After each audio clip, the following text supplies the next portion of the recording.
Hello, friends. Hello, labor rights comrades, independents, onlookers, Jamaicans, West Indians, all the people. Um, Thank you so much for coming back. The Jamaica election is going to be on September 3rd, which is literally a couple days from the time of this recording. And I wanted to just kind of document what I've been thinking and feeling about the upcoming election and just share how I've been moving through this process, because I know that other people have probably been doing the same thing, and I just wanted to have a space to share. So as an educator, as a social studies educator, and as someone who is a part of the diaspora, I have Jamaican parents, and I'm constantly talking to people and students about civic engagement and what that looks like. And so I decided to take on this intellectual kind of like project of, you know, engaging civically. Like, while I'm not registered to vote, I could have, but I'm not registered to vote because I live out here. And but if I could, right, I still kind of engaged intellectually as if I was going to vote. And so what did that look like? That looked like for me engaging in all sorts of different types of media that's available to me. So kind of the first leg of media would be Jamaica's state media, right? What is the state saying about itself? Now we know that whatever the state is saying about itself is always going to be incredibly generous and very positive, which, you know, that's fine. That is what that primary source is for. Usually very generous, very positive, and also very informational on just like how to navigate the governmental system, which has been incredibly helpful for me. Like knowing how to register, what sort of places to go to in order to get certain documents. I learned all of that through that particular form of state media, and like it is a wealth of resource, which I really appreciate. Outside of that, I've also engaged with mainstream media. So mainstream media would be considered, for example, the Jamaica Gleaner, which is like a beacon in terms of just gaining any sort of information from. So still on the conservative side, but still just a very like important news organization, and has been an important news organization in the region since the 19th century. I've also, other forms of mainstream media, TVJ, CVM, have also been other forms of mainstream media. In addition, I feel like some of the juiciest mainstream media has been indeed radio. There is, I can't remember the name right now, but there is an app. I can't remember the name at the moment, but the app essentially kind of gives you access to many different radio stations from like literally all over the world. Now, I don't necessarily frequent it very often. One of the places that I tend to kind of go to is YouTube, if radio stations are available on YouTube, because it's just easier for me. So for example, I know that Nationwide is extremely generous with just kind of providing an additional leg where, like, you know, if we can't listen to kind of the radio down there, you're able to kind of see with your eyes, you know, what's happening on that particular broadcasting station, which is really important, because I've heard some really contentious, rigorous debates with politicians on that radio station, and it's just, to me, if it's like a really important resource. IRFM is a little harder, I feel like, to gain access to, and I know they're more left-leaning. They've been that's a little bit harder to kind of gain access to politically, but it's fine. But yeah, those have been some of the mediums that I've kind of utilized in order to, and then also other forms of media that I've engaged with in order to be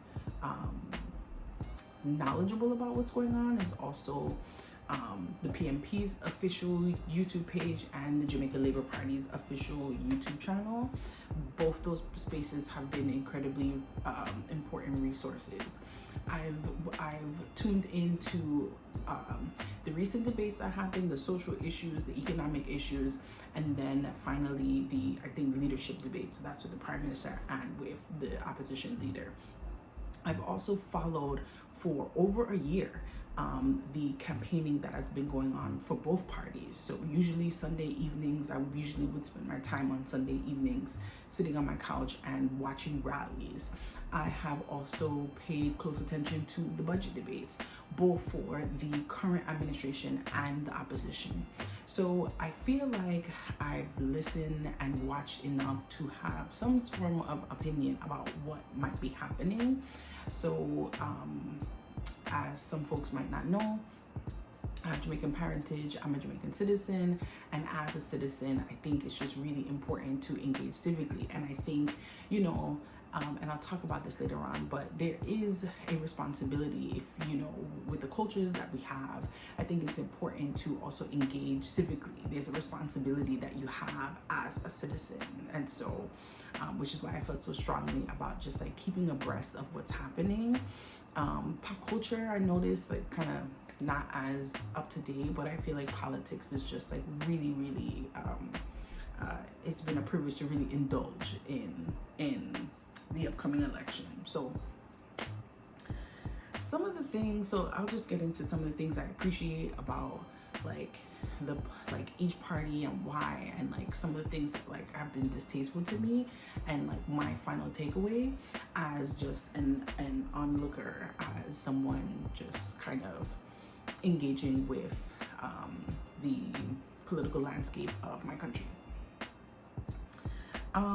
So what did I really, or do I really appreciate about the JLP? That's the current administration. They've been in power for over 9 years.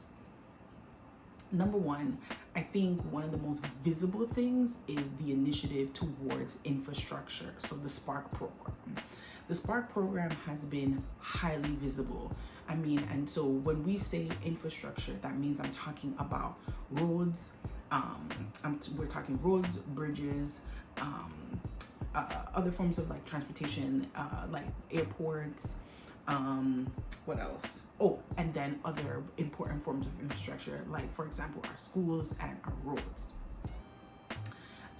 I must say that when I go to Jamaica, and I've been traveling to Jamaica since I was a baby, usually when I go, my lens is through kind of the North Coast into Southwest St. Anne, rural Southwest St. Anne.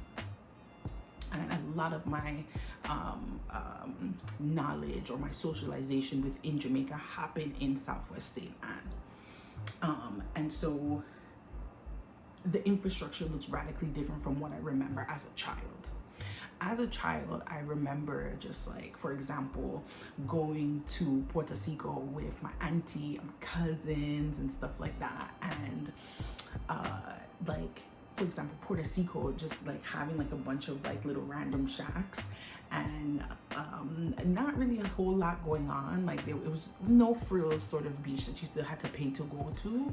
And like now, Puerto Rico looks like essentially a resort. But the only thing is that like at the end of the day, you have to go home. But it looks absolutely gorgeous. It has been revamped. The North Coast Highway, it just makes life so easy going from point A to point B. And infrastructure, when I think about infrastructure, in order to have an economy that is functioning properly, in order to have an economy that like ensures that like people can actually go to their jobs and school and make money and gain the information that they need, you need to have the medium, the where people can do that, which is traversing from point A to point B. And so I can't say how much I appreciate just the work that has been done with the highways, like and not even just with the main roads with the highway, but even my mom's rural small town. I was shocked, not shocked, but like it was just it felt really good to go to our area and see the roads are super smooth and paved. There are signs, and the primary school that like my mom and my grandma and like all my different grades went to is like being refurbished. It's Mount Moriah Primary School. There's like a new school that's being built, but then they're also refurbishing the school that's there. It's like you can literally see the life and breath that is being breathed into infrastructure, which I can't highlight anymore. It has been fantastic. Crime reduction, I feel like has been something that has been also highly visible. Now, granted, there is crime literally everywhere, all over the world. I'm currently recording this in New York City, and crime is something that is literally everywhere. And also,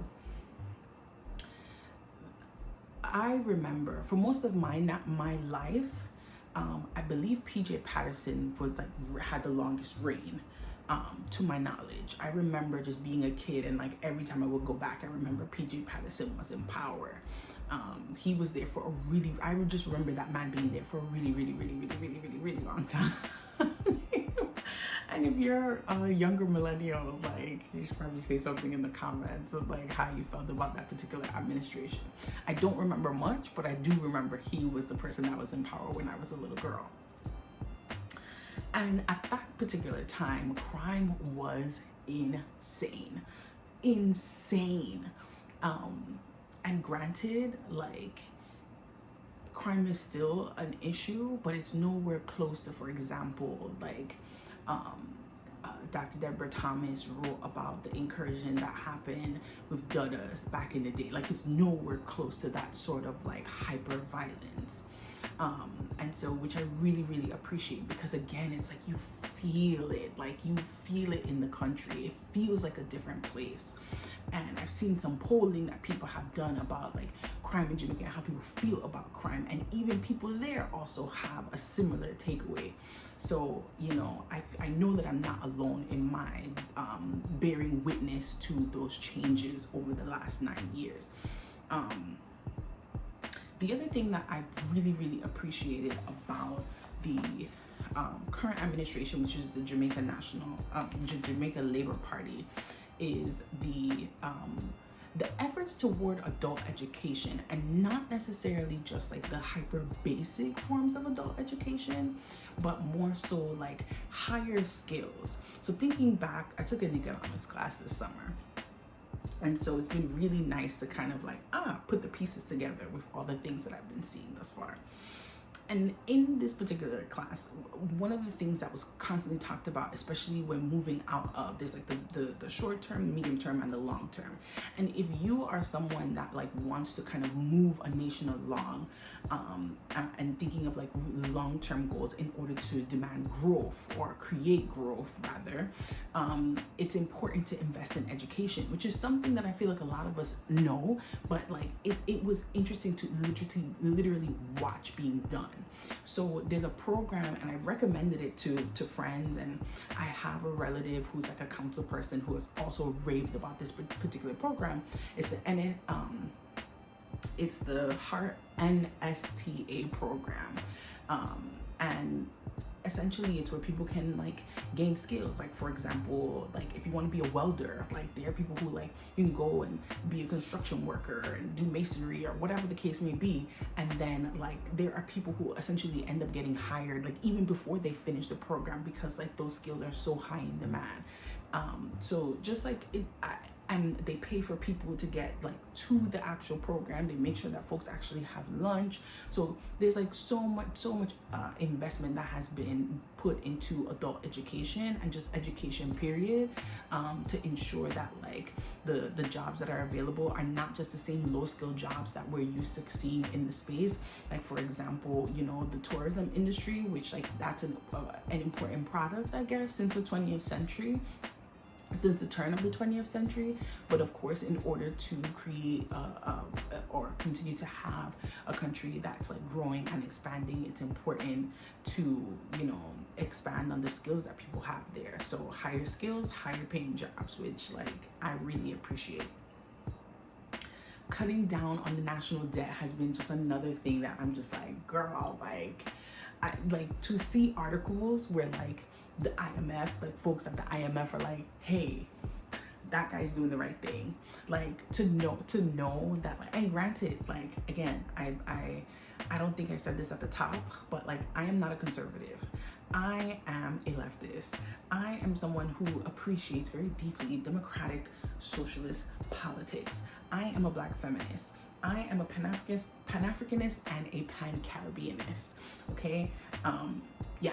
And so all of that being said, it feels good to know that like the national debt has been cut down from like, I think it was like 120 something percent down to like around 65% while not raising taxes. And this was done specifically through the work of Dr. Nigel Clark, who like the man eventually, I think it was like on Halloween, started his new job in working for the IMF. I think it's the IMF or the World Bank. I think it's the IMF.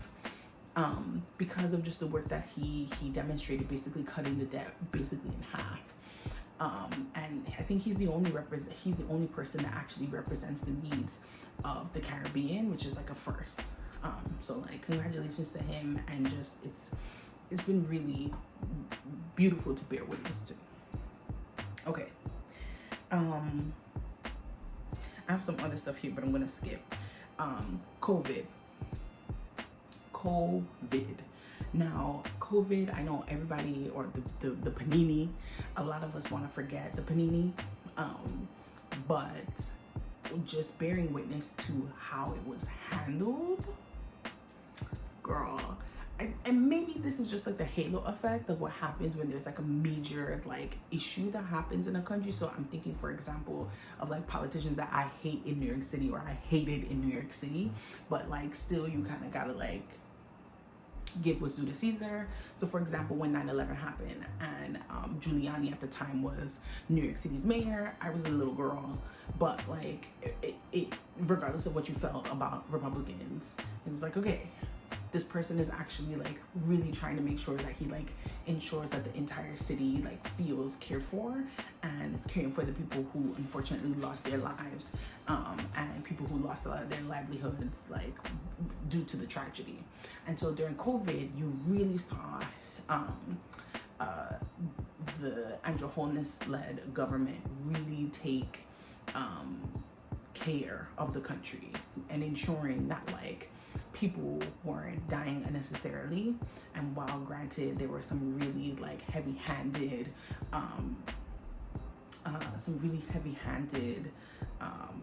punitive measures to ensure that the virus didn't spread, I think overall he did a really great job.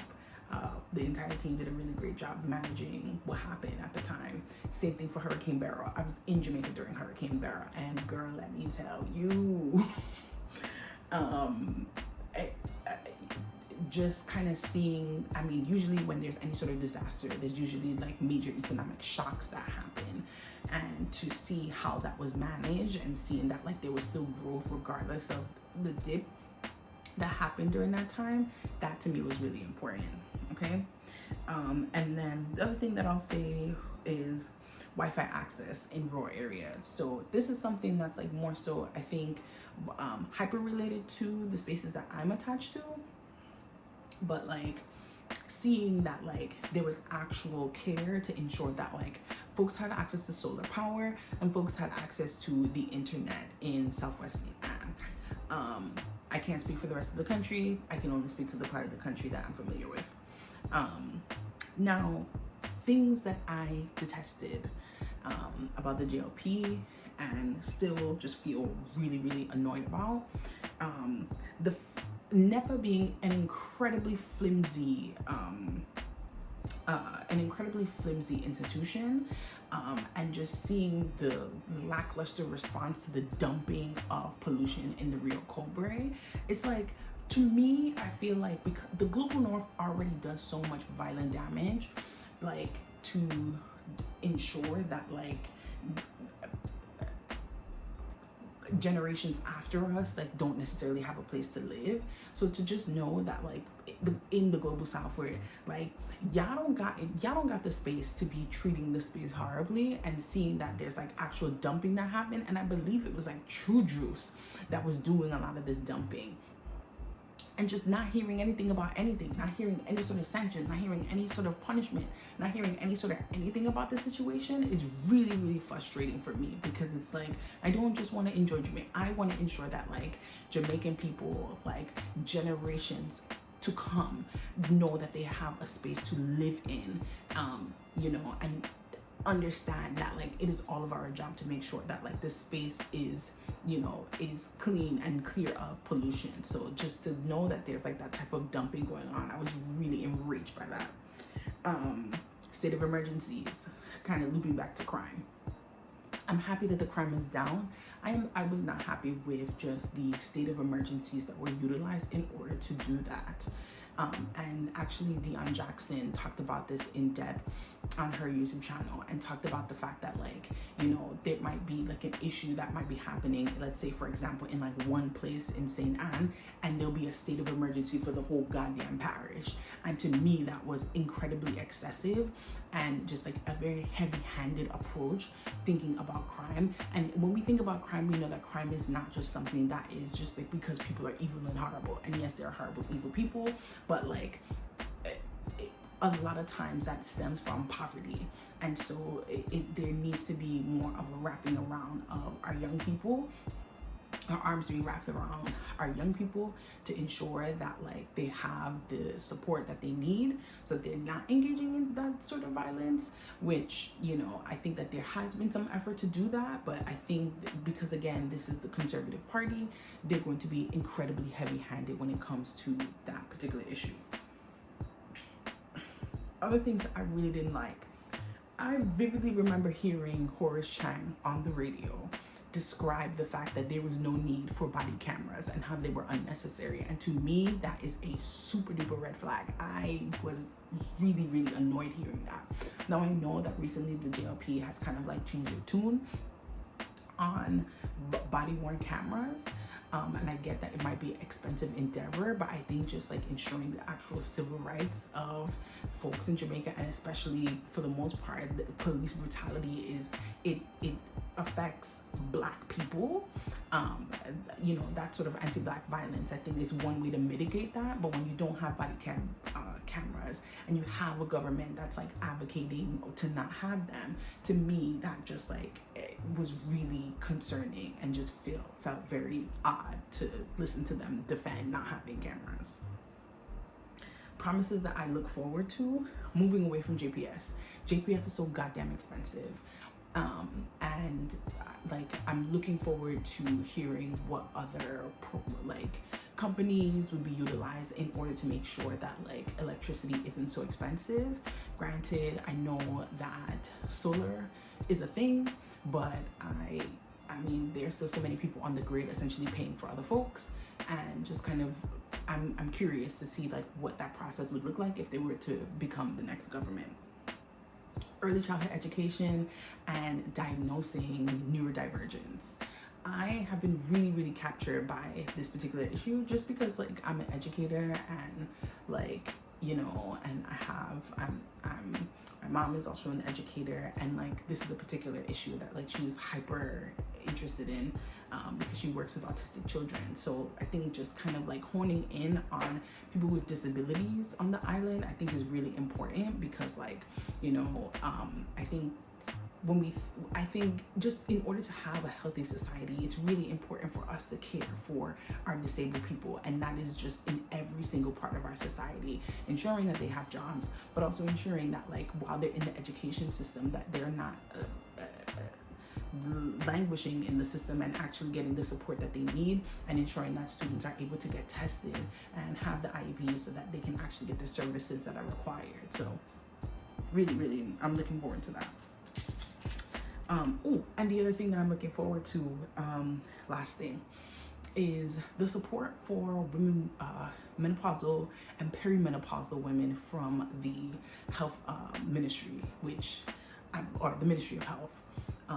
I think that this is something that like is really, really interesting, because just for the most part, this is not something that people talk about very frequently. Women's issues are usually not at the center. So to hear this sort of policy and to hear it repeated over and over and over and over again, I'm really curious in the next 5 years, if they do become the government, what does it look like for aging women? And especially because like aging women, they are the backbone of the Jamaican economy. When we think about actual like the I forgot the name, I forgot what it's called, but like the money that is sent from up here down to Jamaica, a lot of times that's like older women that are doing that. A lot of the people that are retiring, the retirees, the return residents, these are older women who are most likely peri or menopausal.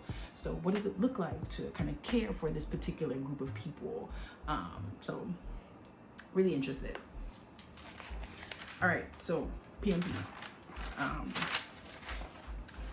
So things that I did appreciate about the PMP, I appreciated their hair discrimination policy.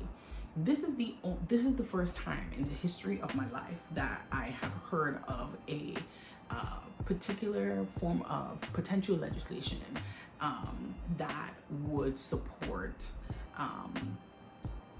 dismantling colorism. Now, we know that like it is a system that like you constantly have to kind of fight against, but I'm curious to see what this form of social justice actually looks like as a government endeavor, because we know that like, as you know, in some of the videos that I've already posted, that like colorist violence is a stain that continues to kind of shape how we move as a society. And so I'm curious to just see like, what does this look like? And this obviously is in response to I believe it was a 2020 or 2021 Supreme Court case where there was a little girl who had locks and her parents wanted to register her in school at a private school, and the private school basically said this little girl can't come here because she got locks. And you know, with locks comes all kind of junju, and we don't want dirty junjun in our school, and so therefore she cuts the locks or she don't come here. And unfortunately, the Supreme Court ruled that like in favor of the private school, which is really disheartening. So it's interesting to kind of see how the legislative branch would create a check on the judicial branch in this respect. So interesting. The National Caregiver Program, I don't know about you, but I think this is also very interesting because domestic labor and women's labor tends to be incredibly invisible. And I know my cousin, for example, was someone who took care of my great grandma when she was alive. She braided her hair, she cooked her meals, like her and her sister, checked on her. And you know, like that is labor that is usually not compensated. And so what does it look like then to ensure that like for the people that are caring for our elders are also being cared for, because it is literally an entire job. So I really like that. There was looking at the manifesto, and granted all this information is coming from each of their manifestos and also just like things I remember seeing and you know, witnessing. There's something vaguely that I saw about a beach policy and ensuring that there's kind of like equity in terms of our beach policy. I don't necessarily know what that looks like, but I do feel like there has to be some reform in terms of thinking about like access to our beaches. For example, in a place like Antigua, it is illegal to privatize a beach. And there's a lot of people who don't understand that like a lot of the beaches in Jamaica are indeed privatized.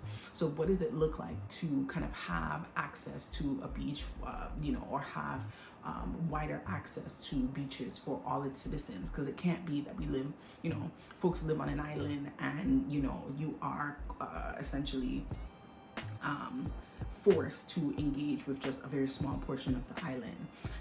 So yeah. And last thing that I felt was very interesting that I appreciated about their manifesto, of course, PMP can't really do much of anything while they were in power, while they were the minority for 9 years. So the other thing that's kind of interesting to kind of hear or see would be like legal reform for like gender related laws. So like, you know, one of the things I'm thinking about, whatever, is like like a gendered sort of law would be, for example, like the buggery laws. Would that be something that would be struck down or removed? Like, is the legislative branch going to kind of make some reform on that? Violence against women, violence against children, what does it look like in order to kind of see reform around these important things? Things that I did not appreciate about the PMP. I didn't necessarily like the idea of like potentially raising taxes on imported food. I kind of get what they were trying to do with that, but like, if you had a whole government for 9 years who did not raise taxes at all on anything, why would you feel like it's important for you to raise taxes on important food at this juncture when people do not have it? So that to me was really suspect, and girl. So, and we're thinking recently or whatever, like I'm thinking of like the bus program that the GOP proposed recently. And essentially the PMP kind of proposed that they would do like a stipend program. Girl. And to me, that just seems like just incredibly flimsy. And I feel like they felt like they had to respond to the JLP, the Jamaica Labour Party, about the bus program that they were kind of engaging with, you know, just bringing in school buses from the United States. Yes, they are refurbished. Yes, they're old, but like they are buses. And instead of kind of doing that, they wanted to just kind of give stipends to particular students and pick certain students, and then like, you know, give that money to taxi drivers. And it's just like, just really messy and complicated. And I just think that like it was an incredibly flimsy plan.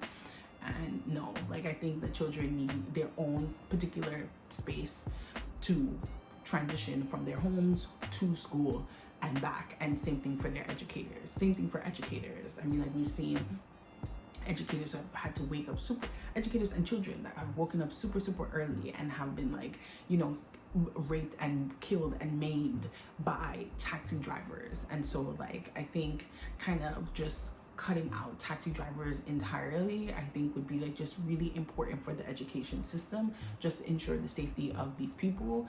And if folks want to reform the taxis and, you know, kind of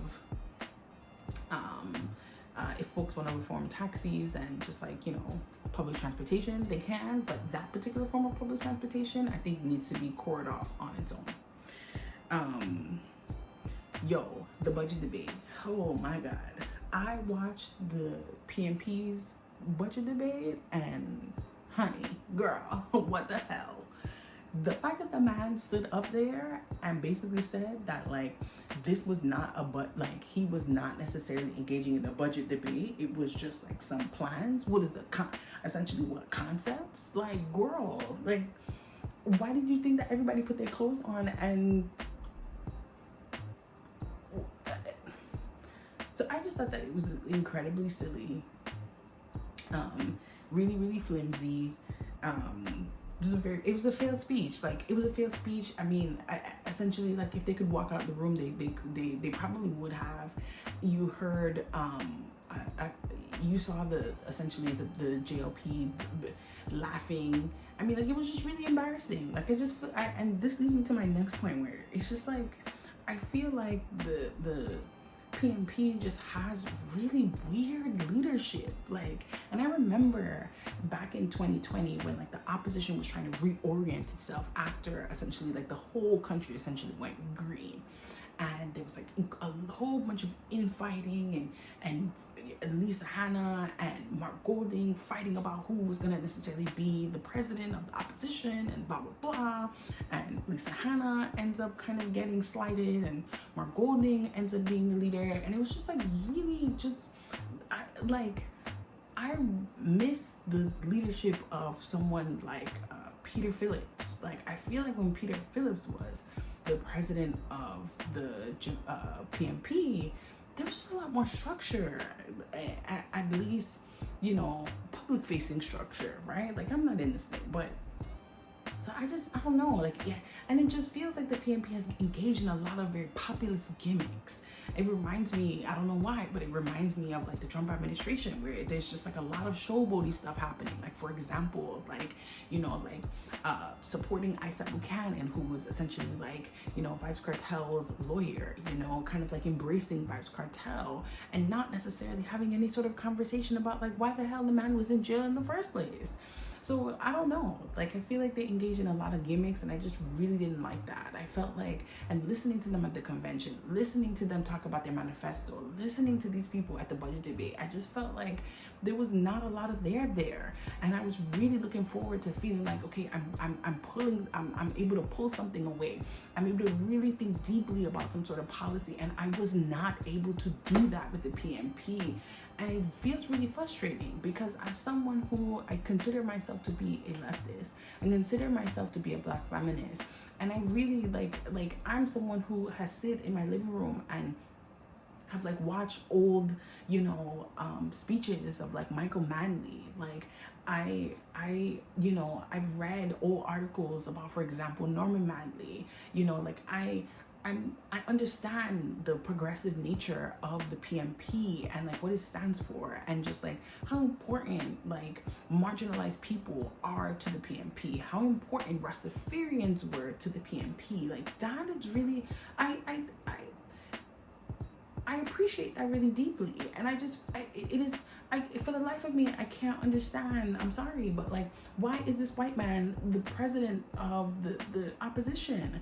Like, you have this white man essentially unchaining, releasing chains off of a Black person on a stage, and we're supposed to clap for that? I as a thinking person, and as someone who like really, really feels invested in nation building in the way that I can in the moment that I'm in at this time, I just do not feel comfortable supporting the PNP. So if I was able to vote and dip my finger in that ink, I wouldn't vote for the PNP at all. I would put my X beside the bell, unfortunately. And again, I'm not a conservative by any stretch of the imagination, but I just feel like the JLP, they have it together, and the PNP, they're still not ready. And what's interesting is that paying attention, so I've heard a bunch of different polls, Don Anderson, Blue Dot, and Gleaner polls, and it seems as though a lot of men are more compelled, again, populist politics. A lot of men are more compelled to vote for the PNP, and a lot more women are more compelled to vote for the JLP. And if you can vote, I'm really inviting you to just like pay attention, read both of the manifestos, and just pay attention to what's happened over the last few years. I understand that incumbents globally have failed to maintain power, right? We've seen that here in the United States. We've seen that in the UK, but I'm hoping that the GOP does reclaim power, because I would really appreciate an extension to the work that they've done so far. And that's my two piece. I know that folks are going to disagree with me, and that's okay. This was just my hypothetical thought process, me really just sitting and engaging with, civics essentially on my own, and this was the conclusion that I came to at this point in time, just after just taking so much in. I think I just, in good conscience, I couldn't see myself voting for the PNP. So that's that on that. I'm a small axe, or a small axe, and this is a small axe. Thank you for joining me, and I hope to see you soon. Bye. I love you.